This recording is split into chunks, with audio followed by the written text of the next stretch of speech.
We're Okay. live. Yay! Yep. This is the wonders of using technology for the first time.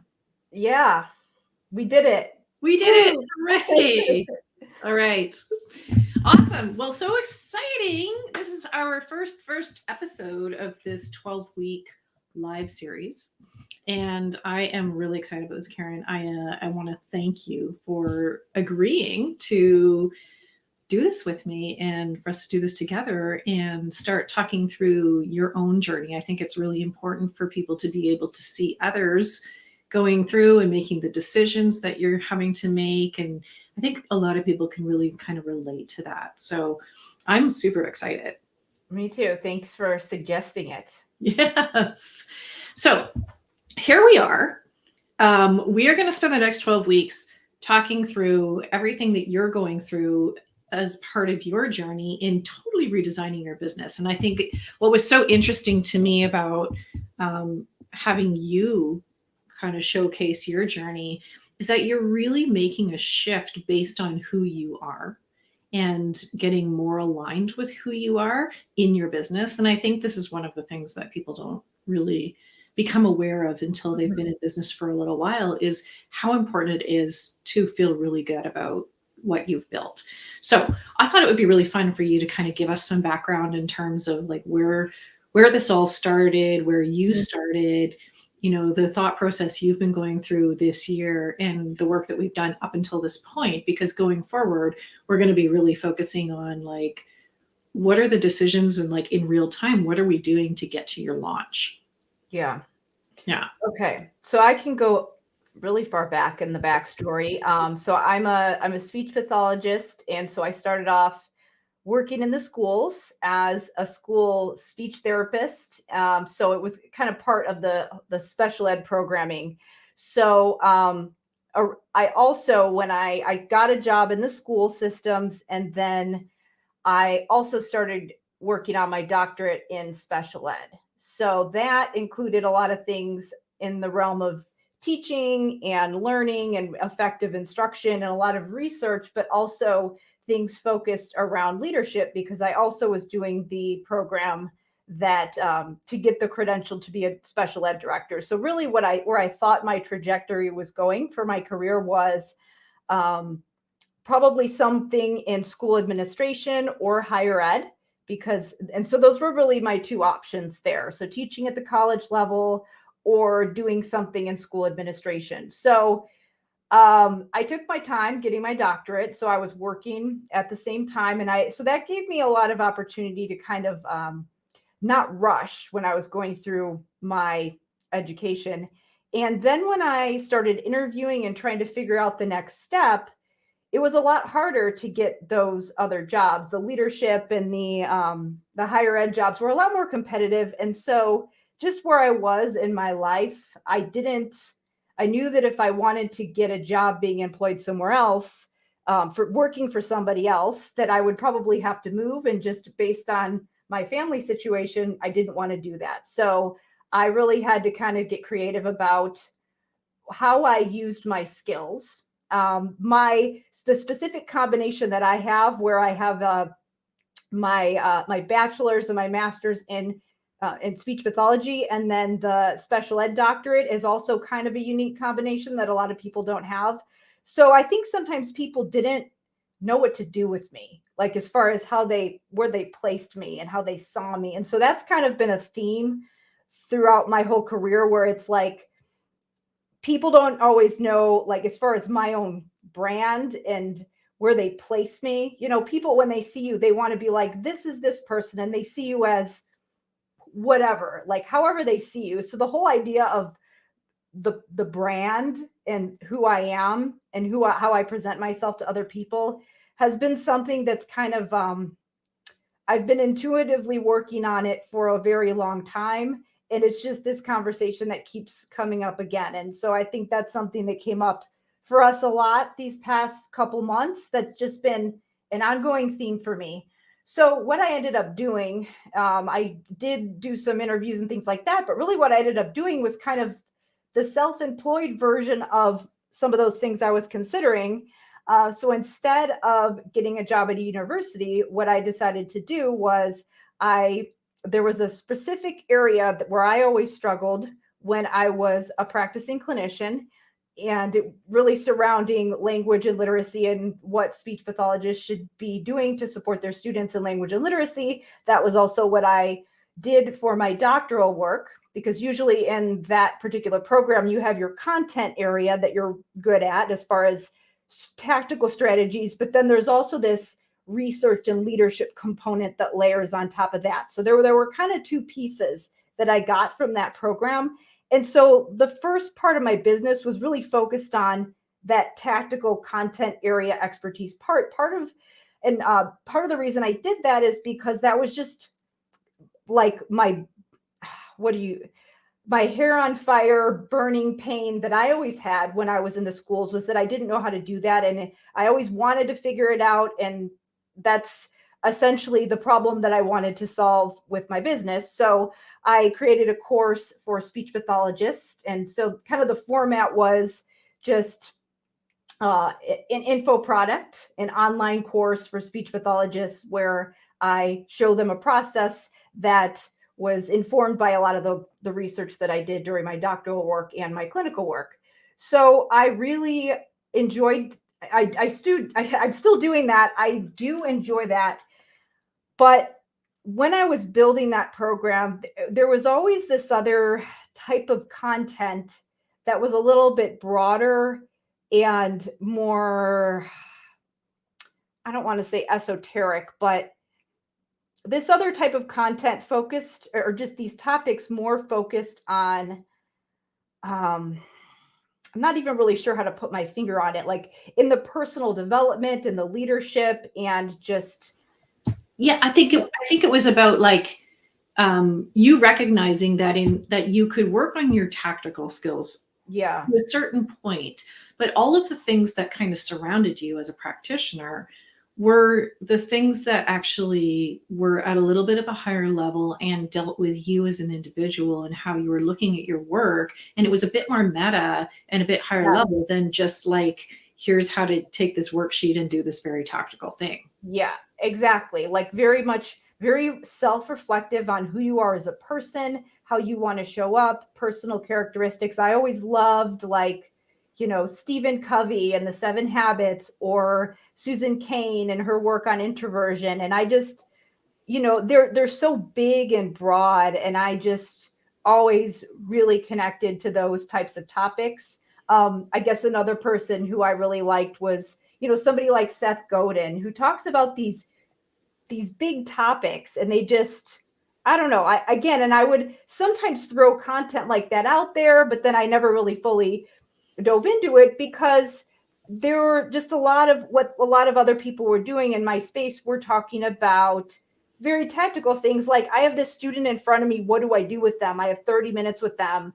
And right. I do think it probably did make sense for me to start there because that's what I was thinking about.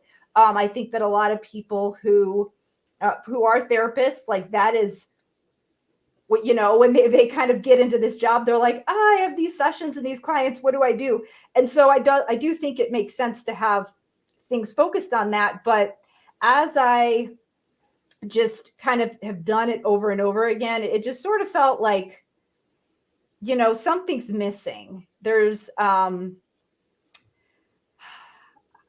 don't know. I don't want to say, I'm trying to think of the word that I'm looking at, but it just felt like I want a little bit more. I like what I'm doing, but there's just this deeper level. And the other thing that I guess always kind of bothered me a little bit was that I would show these therapists this thing that they could do, and they would get results, when they would implement this, and they would really like it. But then it would be like, okay, but what about this other stuff that's just so much bigger? Like, what about the fact that I have 90 students on my caseload and these state laws are dictating the way that I have to serve my students, or I have all these teachers and other therapists that I have to work with, and I have to figure out how to integrate with all of them. And, then there's these access to resources in the community, and they're like all of these kind of bureaucratic things that they were having to deal with. And I just always felt like here's this massive iceberg, and I'm like, Right. like the tip of the iceberg, and there's all this other stuff underneath. And I guess I'm just really, when I do something, I just want to I just want the meat. I want to see impact and results. And I just felt like I was only touching on a little bit of it. And again, I also just didn't like how I think that a lot of the people who I was helping, they were kind of stuck in the day-to-day, in the weeds, and they weren't necessarily thinking big picture about what they're doing long term. And they were, I think, and I'm like this too, a lot of them had these ideas about what they could do for their caseloads, but all that stuff gets put on the back burner because they're just stuck in the day-to-day putting out fires. And I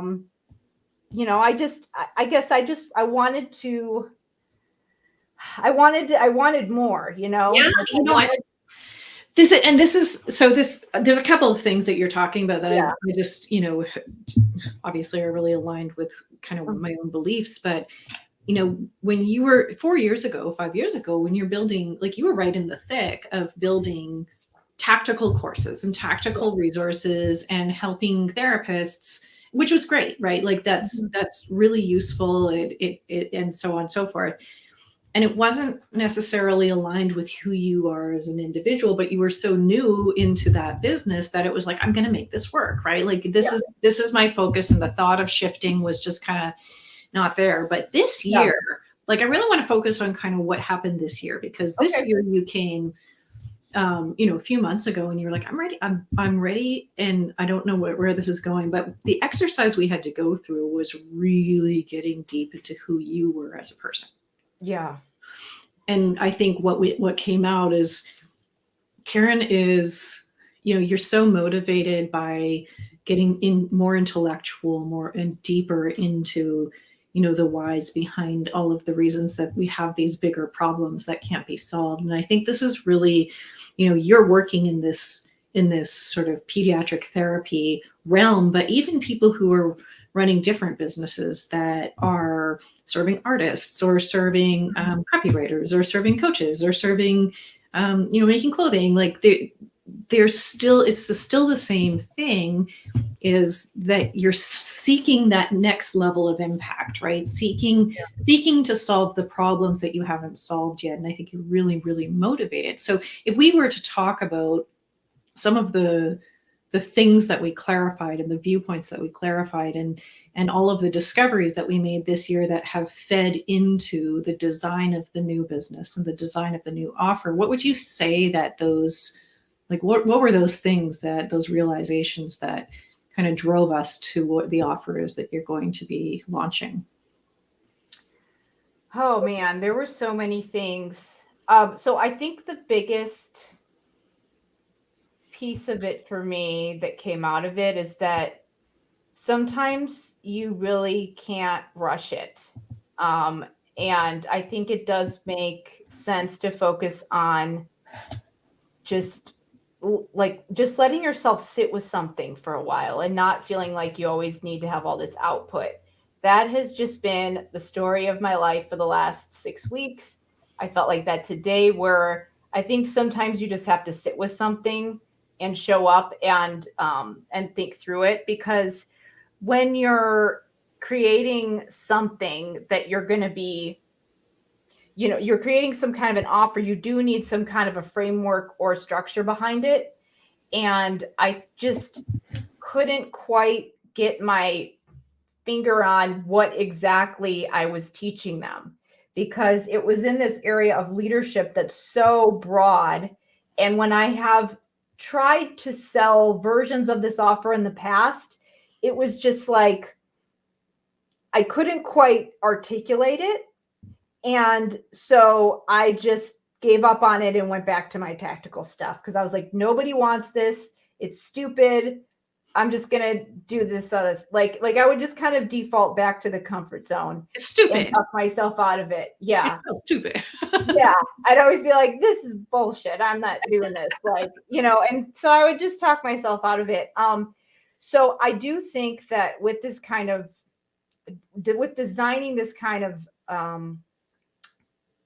offer, work, direction for your business, for your life, your career, whatever, I think sometimes you have to just like create space to write and think and work through it. I have done a couple different exercises where I was just, you had me writing my viewpoints and my thoughts on things. You had me compiling a bunch of, just like stuff that I liked from other people. And so I think it's when we're talking about zooming out, I think that it was just, I almost had to train myself to think differently and think like these people who I look up to, and like kind of articulate what that is. So I'm trying to think of an example. So I guess it's, other than just saying like, these are the steps to do the thing that you're doing, which is useful. Like you want to get there at some point, but you almost have to zoom out and sort of think about values and qualities and ways of thinking about things. Yeah. And Like, just so you know, Karen's a doer. yeah. So this was I like yeah. particularly difficult. She's like, what can I do? I just want to do something. And she'll get shit done. Mhm. Like nobody's tomorrow. So to be able to sit back and rest and think and work through this, like your inclination is to research and have data and to pull things through. So I think this was like a particularly challenging, activity for you, but it paid off in spades, right? And I think the other thing that I was getting stuck on was where I was like, but it needs to be specific. I need to tell them exactly how to do all of the things here, here, and here. But you can't do that, because when you start to do that, it gets, it's so specific that it doesn't really apply to anybody, and it's kind of contrived and rigid. And I think that that's what my problem is with just getting support in my business, is that everybody is like, here's this process and follow the steps and trust the system. And I think I like shifting from telling people what to do step by step, which does have a place in certain contexts, but also thinking, like teaching people how to think and make decisions. So that's probably the biggest shift that I have made in the way that this is different from what I've done before, because it's more about, it's not about like, this is the right answer.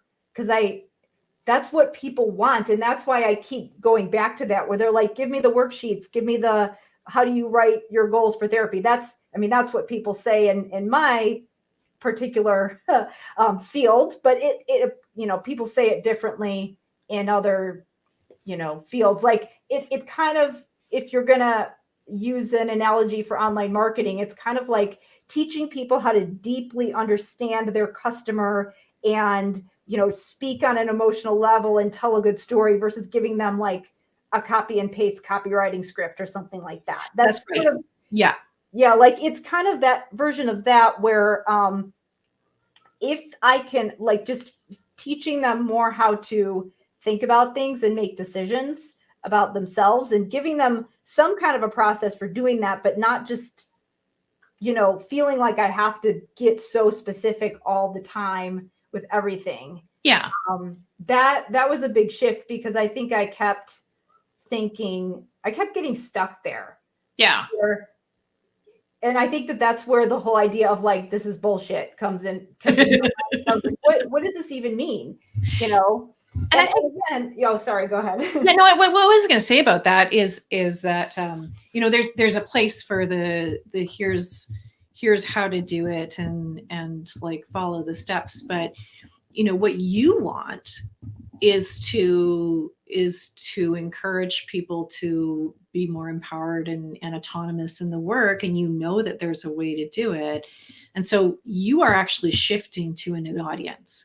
So I would love to actually just give the audience, give our watchers, our listeners an idea of what you're shifting to, because this is the point I was trying to make, is that when we listen, and this is what I've said for years, and I'm going to die on this hill, but if we follow business model design from the textbook, from business school, from what we're told by every freaking beginner level course out there, we always design a business and an offer from what our customers want. Seems logical, right? Yeah. But if we designed our businesses that way all the time, we would design businesses that we actually hate. I would, right? And yeah, so, I did that, started to do that several times. And so it doesn't always, it's not always in your best interest to always default to like what people want, because you may be serving an audience that just wants worksheets, but you're going to be so dissatisfied, right? Because you need to create something at a higher level that fulfills you intellectually and draws upon all this depth of skill that you have and all the education that you have and all the work that you've done. I don't know how many of your customers realize how much education and how much experience and how much like academic stuff and intellectual stuff you've got under your belt. And so this is very much a transition for you to be able to live more of who you are, but also to encourage and like help these pediatric therapists understand that there's a new way of working for them too, and that they can feel more empowered and accountable or autonomous in their own work. And I would love to actually like help everybody understand what this new offer actually is. Yeah. Should I talk about what I did before, or just kind of talk about what the new... Sure. Like, let's talk about kind of what you offered before and what we're moving towards. Yeah. So, and I still offer all this stuff. It's not like I'm not going to do it anymore. It does. Because I think all of this is important. Like, I think that offering, like, there's so many amazing resources for like, you know, specific things that you can do with your students and your clients, and like, you know, the things that are very engaging for kids to work with.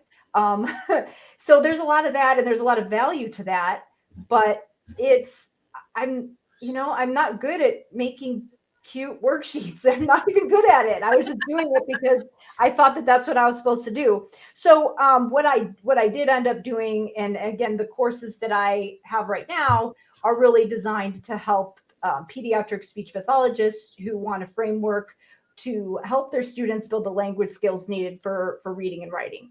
And so that was an area where it's the reason I went down that route is because it's kind of unclear how speech pathologists are supposed to intervene.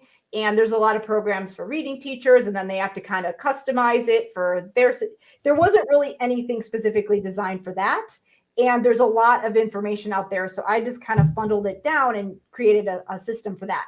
So again, that was great, but it was still not solving a lot of these other problems that come up when you are working in the school or healthcare field, which is just that there's like so many systemic issues. And anybody who's in healthcare or education knows what I'm talking about. I can't even begin to list them.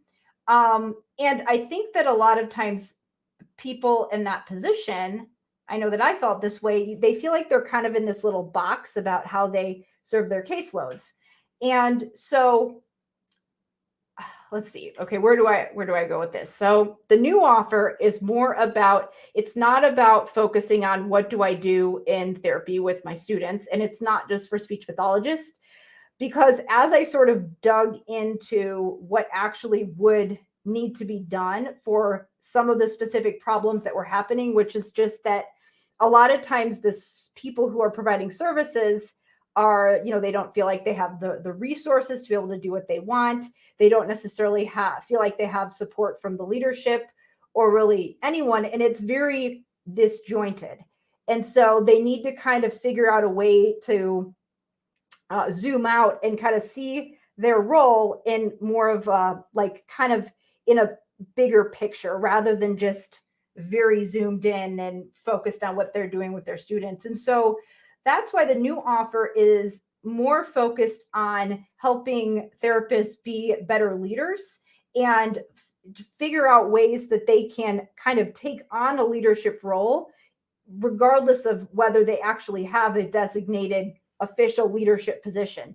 And there's a couple reasons for this. And number one, because, and the reason that it's not just for speech pathologists is because I started to realize when I was designing the offer and trying to figure out what would I actually need to do in order to help us pediatric speech pathologists truly make an impact and really make some differences in the way that things are done in their facility. And it cannot happen alone. It can't happen if they're just thinking about how they function. They have to think about how everybody else functions and where they fit into that puzzle. And so as I started to dig into that, there were a lot of things that there's kind of some overlapping in scope and in roles. And so I really just kind of realized that if I'm going to solve this problem, I have to expand it and think about how all of these therapists and all of these practitioners, and I'm saying therapists, but really this can involve teachers as well. It could also involve some people who actually are in leadership positions like coordinators and things like that. But really just kind of thinking about how services are designed and how you can actually figure out how to make changes, because that's going to make it a lot easier for you to deliver the services that you want to. So that's why the new offer is more focused on leadership and some of those things that they can be doing to make a bigger impact. Because a lot of times it's not just about what am I doing when my students are in front of me, even though that is an important part. There's all these other things that are going to make a big difference. There's, building relationships, figuring out how to train other people in what you do and working as a team. And I think that there are certain topics where it's like, everybody needs to know this if it's actually going to work. So I felt like, again, I felt like I was just on the tip of the iceberg if I was just including speech pathologists, because I really think that people need to be involved in this conversation. Like you have to get everybody on board, because otherwise it's, like you're not going to make a difference. It kind of takes a village. So that's why I wanted to make it broader, focused on leadership in those types of facilities, so that it can be more all-encompassing. And the evolution was really like about the idea of integrated service delivery and the like trying to solve the problem of being able to work outside of just a micro focus and understanding what kind of influence you can have and how to find that influence, how to be more productive and effective, how to integrate and communicate and work with all of the different roles. Like I just happen to know a little bit about pediatric therapy, and that there are usually multiple diagnoses for a student, and they're going to be working with a PT and a speech therapist and a behavioral therapist, and maybe even something else.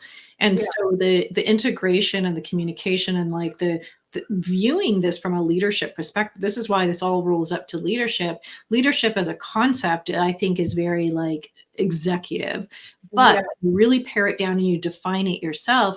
Leadership is about who you show up as, regardless of what your position or role is. And leadership is what enables you to become more empowered and become more autonomous in the work that you do, and be able to influence and create change and impact with all of the different groups that you kind of come across or that you work with in that kind of role, right? Mm-hmm. Yeah. Yeah. And the opportunities, I think, for you as a business owner to collaborate with some of the higher level thinkers and some of the people who are influential in your space and who are creating really interesting content, and really this kind of vehicle, this container for this new offer is going to give you that opportunity to really like make these rich connections and bring these rich resources to the folks who are part of your program. Yeah. Yeah. And I think that ultimately, when you think about it that way, it's like, there's just so many different, when I think about things, and this is part of why being so zoomed in and tactical was kind of hard for me. and not as fulfilling as this kind of work is this, that whenever I look at something, I just kind of, I want to see the 30,000 foot view. And then I also want to get in and get specific. Like I kind of toggle back and forth. I think some people might be one way or the other, where some people are kind of big picture. Some people are really focused and specific. And I don't really know what I am. I'm like, I go both ways, but, oh my gosh, where was I going with that? the rich community that you can build now. I know where I was going. So when I look at something, it's like, I don't know. I see, like, I just go down all of these rabbit holes when I'm doing research on something. And so I look at a particular issue and I'm like, okay, here's the issue. And then I'm like, oh, but what about this? And what about this? And I just see all these different connections. And so how that actually might look for, like something that I've already been doing where, you're talking about literacy and language. And it's like, there could be a speech pathologist who has a good background and resources on this one topic, but then maybe there's some psychologist who created some assessment tool. And it's like, oh, well, we'll think about that too. But what if you have a student who isn't, they look like they're not motivated to participate in therapy. And then there are behaviors that we're trying to figure out how to work through. And so now you need to talk to the social worker or a counselor or somebody. And it's like, if you only think about one person's thing, you just miss all these different pieces of what this child needs to work on. And so when I look at things, I just can't not see all those things. Because when I look at something, I'm always like, I have all these different questions, and I just sort of like have this spider web of ideas that goes out. And I think that it just always felt limited when I was just looking at something through a very specific lens. So I just really wanted to kind of create a community where it like gives people this option to kind of think about things from all these different angles and from these different perspectives. And again, and that's why I decided to expand it to all these disciplines that are taking care of kids and wanting to help kids to grow up to be successful adults is really what it's all about. And that's the why. Yeah, I love it. Let's talk about kind of what we've done so far. Okay. And what we have to look forward to between now and your launch, which is September 26th, I believe. Mm-hmm. That's when the program is going to go live. It's an evergreen program. So we will be launching September 26th and welcoming in the first cohort. So what have we done so far?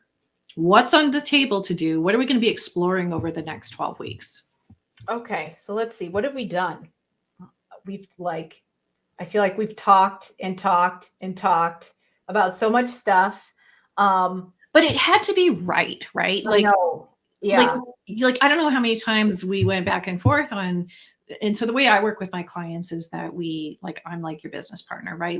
Karen and I talk every day, even on minutes, right? And that's how we worked through all of this stuff, and like her staying in those really uncomfortable places. And I think that's like a huge credit to her, is knowing that she had to get through that sort of discomfort and understanding herself really well. So we talked a lot until we got to that place. I knew we were at that place because your energy shifted. Mm-hmm. Anytime that you were still kind of not comfortable or clear, or we hadn't quite gotten it yet, it was clear, right? And so we didn't do any work until we reached that place. Yeah. And I mean, the process for getting to that place was, and if I'm gonna put my therapist hat on for a minute and also apply that to what we did here, I think that a lot of time people focus on the external output of things without thinking about what goes on internally before you actually get to that. Yeah. And yes, we were talking a lot. We were doing a lot of very active processing of different ideas and frameworks. And I would say, we spend like a good month doing that, where I was going out and doing research about stuff that I had already created. I was looking at the stuff I already created and just trying to organize it into a framework. I was looking at other people's stuff that was a little newer, like that I wasn't necessarily taking into account, and stuff that kind of spoke to me, and just sort of piecing it together into categories. Yeah, it's messy, right? Yeah, it was really messy. It still feels a little bit messy, but we did that for a while. It was like the gathering of information phase, and then just the organizing of this information. But throughout that process, there was a lot of back and forth dialogue and talking. I think that there's different ways that you can process, and like you can talk through things and talk through ideas to clarify. You can write, you can read, but you've got to be doing something. Like you've got to be actively using your brain to process through all of those ideas and organize them. And I think that sometimes it feels so hard that you don't do it, and then you just do whatever is comfortable for you. And it's really easy to just default to what's comfortable. And I think that what was really challenging for me, and why I wasn't really moving forward on doing anything different from what I was just currently doing, was that I couldn't really see it. And it's really hard to get motivated to do something if you can't see it. Yeah. So I think that initial work was just like creating this vision for like, what actually is this thing? Can we like figure out how we can visualize this thing that we're building? And so that, there was a lot of that. And then we actually did start to talk about, once we got the framework, because we talked about the framework and the ideas before we even talked about the offer. Yeah. And then we were like, okay, how can we structure this into an actual program? And then we were like, what do I already have created, and how can we stick it in there? And I actually had a course that is pretty tactical. It's kind of a whole suite of stuff on executive functioning. So any of my therapists who are watching would know what that means. But that's a big part of the program, but it's not the whole program. So it's like a piece that fits under the umbrella. And so that made sense to pull it in. So we pulled that in to the program as something that's going to be in there, but we had to do this other stuff first. Yeah. Because otherwise it was like we were getting stuck. Now, I wanted to point out why this was different from what a lot of other business coaches do, is that they tell you in that research phase, go out and talk to potential customers and ask them what they want. And that's what everybody like tells you to do. And that's what I've done before when I haven't really stuck with things. And obviously it's important to, once you've kind of identified who your program is for, you obviously want to get feedback from people about what they need and what they want, and like how things are going if you're offering services. So it's not like we're ignoring that, but we didn't start with that. No. But also I think that there's certain things where you kind of intuitively know from just being there yourself. And both of the times that I didn't really start with that when I built my other program either. I started with what I wanted to do, because I knew it was a problem, because I'd been living it for however many years. So I started there. I started with what I wanted. And I think that's so important. And I think you need to learn to trust yourself, that you do have the knowledge and the understanding. And I'm a huge fan of disruption. So if we're going to create something that you believe in, that's when it's going to get the energy. But if you're creating something just because, a bunch of customers said, I'll buy that, but you don't believe in it, and it's not aligned with who you are, that business will limp along, right? It'll be unsatisfying, and you're not going to get the impact that you think you really want to get, right? Yeah. So where are we going from here? Well, so now that we have done all of that, that is sort of ongoing still, honestly. It's still I have created some content that's going to be used for a lead magnet, so a free resources that people can sign up for if they are interested in the program and learning more. So there's that. That's also a lead generation strategy as well. And so then that's going to also be used for some content for social media, for my email list that is going to just kind of share with people what's coming. And so we're working on the logistics of that and getting that content planned. And then we're also working on the actual experience that people are going to have right before we open the doors to the program, and the exercises that we're going to take them through to kind of help people Okay, but I really like this. Like, this is something that we started working on recently, but there's like 100 different parallel tracks going on. So this is what happens when you start planning for a launch, right? And I don't even really mean like the traditional launch in like a online marketing kind of thing, but there is a point at which, and I have 4 clients launching now in September, but there is a point at which you open the doors, right? And you say, this is live now. This is ready for people to come in and be We're still working on it. That's right. But, you know, just so our listeners can appreciate, to get there, there's a whole bunch of stuff that needs to happen, and all in parallel. So it gets really overwhelming at some point in time, because we have to plan for everything, you know, educating everybody up until the point that we start to go into our live launch. What are we going to do for a live launch? And we both agreed, because we're both kind of, you know, aligned the same way. We both agreed that we wanted to do something that was not a webinar or some teaching, something that really added value, but was also aligned with the kind of work that we're doing. And so we're going to do this really cool little event a couple weeks before the program opens. It's going to help people really start thinking about how they can be leaders, and how leadership is defined for them, and that sort of thing. So I won't give it all away, but we also have to make sure all the systems are set up, and we have to make sure the content is ready, and we have to make sure that there are, you know, emails going out, and people are educated and they understand, and that we're reaching the right people, and the messaging is good, and the sales page has to be developed, and then there's images that have to be created for the sales page, and somebody has to build it, and blah, blah, blah, blah, blah. So there's all these parallel tracks going on. And because we entered this phase now, this is a great time for us to start talking about what's happening on the launch, because it's so multifaceted, and every week there's going to be something interesting that comes up that we can reflect on. And I really love that we have the opportunity to showcase that in real time, because you're going to have thoughts on it, and you're going to have challenges right at the forefront, and we're going to work through them all. But I think for people to see how complex, but also how doable this is. And as long as you are aligned with who you are and what you're delivering, you know, all becomes kind of doing work. It all becomes check things off a list, but we're giving you the container to keep growing, right? You're not going to create something and then that's it.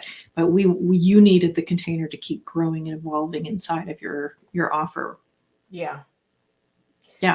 So what are you most excited about over the next 12 weeks? Oh man, the next 12 weeks. I do like talking about it. I'm glad that we decided to do this. I think it's helpful to process through things and talk about what's going on. Because I mean, I don't know that I've ever like gone through a launch without freaking out. So there's that is just sort of there, you know, that is kind of a thing that might happen. I think I'm just ready to like see it and feel it, you know? Yeah. It's kind of frustrating, you know, when it's like this far away thing. You know what? The thing I'm most excited about is like when it's built, when we have all this stuff created, and when I can start to kind of figure out the collaboration piece, how to talk to other people, or just like pull other people's expertise in, because that is probably so I have a podcast, which I really haven't devoted as much time as I would want to yet. I do a lot of solo episodes, and it gets kind of lonely. So I'm really looking forward to working with other people and being able to kind of have other people's ideas to mesh in with mine, but more actively. So I'm looking forward to that piece, like the networking and outreach, because that's something that I haven't really done a lot of that, because I I focused a lot on advertising, and that was a huge learning curve, and it took up a lot of my time. But yeah, it gets lonely, and I'm looking forward to kind of having it be more connected, I guess is the word. I think one of the interesting things that you said to me too was that, when we worked together before, you were kind of like, don't make me go out and talk to people. And yeah, I know. And I have another client who's like this too, where when we first started working together, she was like, let me hide in my cave, right? And now she's going out and she's inviting people in and like having, and for you, like the thing you said to me is, I don't actually mind doing that. It's just that I haven't had the right context to go to them. And I haven't had something specific to ask of them when we go. So exactly. You having this container now, it's like collaboration is a huge part of what you're going to grow into. Mm-hmm. But we have to get through all the fuckery first. Yeah. So, oh my gosh, I was working on the waiting list page today, and this thing wasn't working, and I was like, why isn't it working? And it was something stupid that I didn't click that I should have known. So yeah, I guess that happens. So we're going to have a tolerance for some tolerance and patience over the next 12 weeks, knowing that some of this is going to be really creative work, knowing that some of it's going to be fuckeries, knowing that some of it's going to be really uncomfortable and uncertain. But I think one of the other really good things that you've developed is this like perspective and setting some expectations for yourself in terms of, like, I know the first round of a launch for a brand new offer, is going to be going into it with expectations that you're going to blow it out of the water is actually kind of not real, right? And we learn so much every time we launch, and we learn so much. We learn as we go. So we're setting reasonable expectations in terms of, opening the doors, and then we get to start building and developing and really inviting people in as we learn more and more and more. Yeah, exactly. Yeah. I'm ready to like have it built and just be kind of like, the next step. Yeah. Well, we've got 12 weeks to get there. So, in the meantime, we're going to have to tell some stories and learn a whole bunch about the launch process too. Yep. Yeah. Right. Different than any other one I've done. So yeah, well, I'm excited. More interactive. Yeah. For sure. I'm excited. Well, this is going to be a fun journey. Yeah. Yeah. And we'll continue to reflect. We're going to continue this show a few weeks past your launch, because I think it's also going to be really interesting to talk about, like, reflect on the launch and what's happening in the program now, and those first few weeks inside the program, and what you're going to be doing and adjusting and how you're feeling about it and all of that. I think that'll be really interesting commentary as well. Yeah, for sure. All right. Should we wrap it up? Let's wrap it up. And then we'll be back in 2 weeks. Yeah. So Karen's away next week on a holiday. Yep. So Karen's going to use some time. This is actually really interesting, is we're right in the middle of preparing for a launch. We've got 12 weeks.